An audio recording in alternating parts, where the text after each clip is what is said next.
welcome to Daily Wellbeing with Gemma. Today I'm going to teach you how to do a 3-ball juggle. Now the reason I teach juggling on some of my courses is because for a lot of people it's a challenging skill, and so it teaches us about the process of learning and how to be resilient.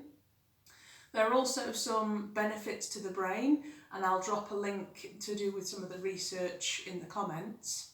But also it's a nice form of physical activity, and while you're learning it can be a little bit stressful, but once you've got the skill it can be quite relaxing. So absolutely, in all honesty, before all of my exams at university I would juggle before I sat them, which I found was a really nice way to get me focused. Because juggling requires a lot of concentration, it can help you to block out other things. And as I said, it's light activity. It's not particularly strenuous, it's mostly just upper body, but it does get you moving about, which can be good as a break from other tasks. So, when we're learning, most people have got the goal in mind. The goal being to juggle all 3, and so they jump in too fast. Actually, what we're going to do is just start with 1 ball. Now, you can get small juggling balls or larger ones. If you don't have any in your home, you might find that things like tennis balls or even fruit will do, but obviously you might damage them. So I'm going to use the small ones because I actually find it a little bit more comfortable on my hand, and we always start with just 1 ball. The other thing that people do is they are very determined to catch, because again they're thinking about that end goal in mind, but actually we just want to focus on the process. So do not try and catch the ball, we're going to focus on throwing it properly first. You can do this stood up, but because we're going to drop the ball a lot, sometimes it's nicer to be sat down because then you don't kind of bend up and down and hurt your back as much. So you want your hands in kind of a loose position near where your hips are. It's a bit easier to see that when you're stood up than sat down, but they're just kind of coming out. There should be a little gap between the elbow and the waist. And when you throw the ball, it's almost like you're making a rainbow shape that goes just above the top of your head and back down. And I'm not going to catch it, it should land just near my knee. It's almost like there are 2 dots on my eye line, and I want the ball to go through the first dot, over the top, and down the second one. So again, not going to catch, but I am going to leave my hand there just as an example. Okay, you see how it landed there. And you want to make sure you can get that shape in both directions, so then try with your other hand. Okay, that was a bit shorter, but it's still close enough. And you can kind of pause the video and do the steps for as long as you need to. But basically, step 1 is just getting that shape so that you're happy with it, so that the ball lands in this area. If it lands there, that tells you it's going to land in your hand later. When you're happy with that, you get 2 balls. Now this is where it can be complicated, because a lot of people have learned to juggle 2 balls like this, and you might have to break that bad habit. That's why we're not catching. So the trick with 2 balls is the timing. As the first ball reaches your eye line, that's when you throw the second one. So you have a slight delay. So it goes 1, 2. And again, they should both land about here. Try it the other way, starting with the other hand. 1, 2. And you might notice that, when I'm talking to you, I'm looking at the camera, but when I'm concentrating on my throws, I'm not looking at the ball, I'm not looking at my hands. I'm watching this space in front of me, because that's where the balls cross over, and that's when I get my timing right. And if good jugglers are using this space here, because if they've thrown the ball right, it will just land where they want it to. So do that as many times as you need to. And this is the other point about the process of learning, actually. It might take you a lot longer on one step than somebody else, but that's fine. You're not trying to beat anybody. It's not about the end goal. It's about getting everything secure for you. So the 3rd step, 3 balls. Now, 2 balls will start in one hand. One of them is kind of pinched between the 2 fingers and thumb, and then the other one sits in the back of your hand. And it's up to you which hand has 2 balls. whatever's most comfortable for you, and actually a good juggler can do it with either. So again, we're just focusing on the timing, we're not catching. I find it easiest to throw the back ball first. So again, when the back ball gets there, that's throw one, then we throw from this hand and then we throw from that hand. So we alternate. When it gets to the top, that's when we throw. So it should go 1, 2, 3. And hopefully they're all clean arch shapes. What you might find now is that because you're throwing more balls, you might have, some of them are a bit more wonky. So you might kind of get 1, 2 and go like, oh no, that one's gone off to the side. So just keep going until they're all landing in the right kind of position. 1, 2, 3. Oh, that one hit my knee and rolled off.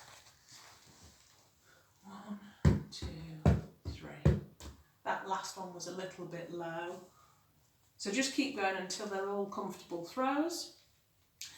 Now, when you're happy with that, we can start catching. We're not going to catch them all at once though, because the most important thing is to throw properly. And if you're concentrating too much on catching, you might find that you forget to throw the ball. So we're just going to catch the last one now. And as I say, if your throws are good, it should land in your hand. So we go 1, 2, 3, catch. I hardly had to move that arm at all. The throw meant it just landed there. 1, 2, 3, catch. If your ball is not landing close enough to your hand, go back, work on the throw pattern. If you're struggling with the throw pattern, you can just go back to one ball and catch that like this. And if you can get it to land in your hand without very much movement at all, then that tells you you're okay and you can go back to the other stages. So if you're happy catching the last ball, we can then try and catch 2 of them. This gets more complicated because we then have to intersperse catching and throwing. So it goes throw, throw, throw, catch, catch. So that catch happens just after a ball leaves your hand. Throw, oops. So we're not catching the first one. Throw, throw, throw, catch, catch. And again, try it from both directions. So now I've got the back ball here instead. Throw, throw, throw, catch, catch. Now that wasn't a very good one because I was panicking a little bit. I ended up having to lean forward and the throw was quite shallow. So keep going until you've got it a bit more smooth. Throw, throw, throw, catch. And if you only end up catching one of them, that's fine. Keep practicing for as long as you need to. This is a short version, but normally I'd take half an hour to work with somebody on this. Final stage is to catch all of them, and this is quite tricky because that first one is quite hard to catch because you're busy trying to throw as well. So it just, when you're ready, it will come to you. So as you throw, another ball lands in your hand. So throw, throw, catch, throw, catch. Feel free to pause this. It's kind of hard to explain that last move. If you work through the stages, you'll find that you've built up to it. But it's just a case of making sure that hand is empty, ready. I kind of misled you there because I said that was the final stage, but obviously there's one more to go, which is to keep it continuous. And once you can do 3 and catch them, you can technically juggle. But to keep it going is about making sure that every time a ball lands in your hand, you're ready to throw it again for the next one. And it will come with time and practice. Once you get used to the flow, your arms kind of take care of that rhythm. And that's why this can be quite relaxing once you've got the hang of it, because it's something that takes up lots of your attention. And there's a rhythm, there's a pattern to it. The reason why we're aiming for this height at the beginning is because if you do a really short juggle, so if you're not throwing very high at all, it ends up being very fast.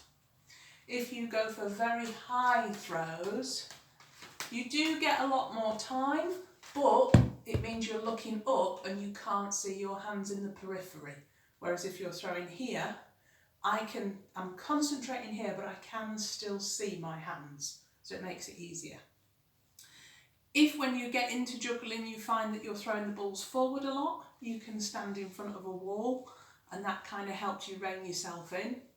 Try it stood up, try it sat down, see what works for you. Try different size balls. I can work with these ones, but I find the smaller ones a little bit more comfortable. And this works for all ages as well. I think the youngest I've taught to juggle is maybe 8 years old, but even younger than that can start practicing some of the ball skills as well. So I hope you enjoy that.